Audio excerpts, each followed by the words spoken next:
the Waymo driver, which is one of the most, I think, sophisticated agentic AI systems out there. But its like internal state is reset after every trip. And so you get in, it uses its intelligence to get you to your destination, and then you get out and it kind of wipes its memory and there's a new one. And so there's really no prospect of at least that particular AI system deciding it wants to do something else and starting to take over the world, because even if it somehow did that, 10 minutes later when you get out of your cab, it would no longer have, whatever plan it was unfolding would no longer be able to carry out, because it would no longer, there'd be like a new version of it that, it's like you reboot your computer. Now, you wrote a piece in your newsletter about kind of relevant to this before the model came out, but it was called Predictions of AI Doom Are Too Much Like Hollywood Movie Plots. You want to elaborate on that a little? Yeah. So, I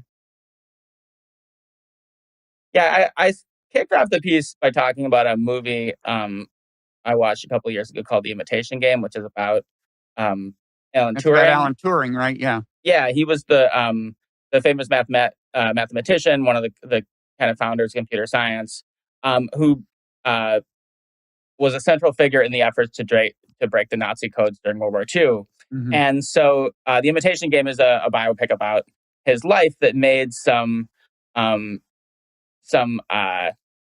significant simplifications in how the actual history unfolded. And I thought this kind of mirrored some of the ways in which stories of AI Doom, I think, also greatly simplify the way the world is likely to play out. So one is this idea of like a fast takeoff. This idea is we'll like reach the point of superintelligence, and then you'll go from slow progress to fast progress. And I think what you actually see in the real world, and also in this likely future world, is that like progress tends to be quite incremental. So in the movie, Alan Turing has this like one breakthrough where he realizes there's like one particular type of attack, and then like 3 minutes later, he's broken the Nazi codes. What actually happened was that they had a series of kind of small insights that allowed them to reduce the time it took to break the Nazi codes from like weeks to days to hours.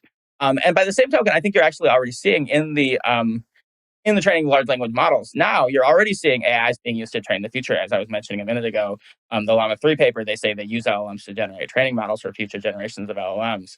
And so I'm envisioning a much smoother process where each generation of LLMs comes out a little bit faster than the one before.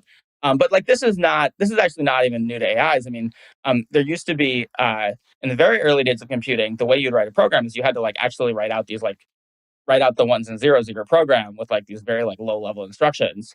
And then programmers invented this thing called a compiler, where you can give a high level language like C or Fortran, and you tell it what to do, and then the computer translates that into low level code. More recently, you have services like AWS where you don't have to build your own server, you have a cloud service. So like this is just the way computers have always worked. Like each generation of computers automates some of the tasks of the previous generation, and that allows kind of faster progress. And so so that's one thing. Then the other way that I think is there's a kind of movie-like aspect to it is that I think that you have like say C3PO, where the AI is a human-like entity in that it has a stable personality over time. There's only one of it.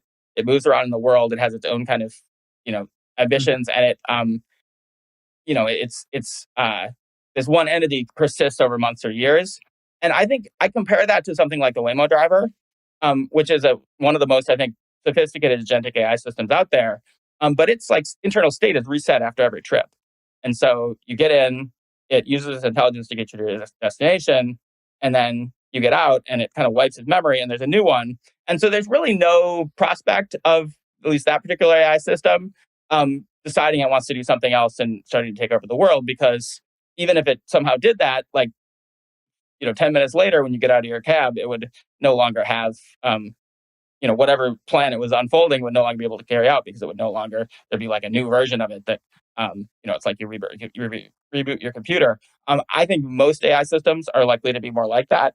And also I think that most AI systems, there's not one like C3PO, there's just one C3PO, but we all have a copy of GPT-4. And so if GPT-4 becomes super intelligent, it's not that there'll be one GPT-4 that's more powerful than everybody else. It's everybody has their own copy. And so we can maybe use our copy of that. Yeah, but at the same time, if it's like open source, which some of these are, that opens up the possibility of like rapid mutation different people screwing around, not all of them good people.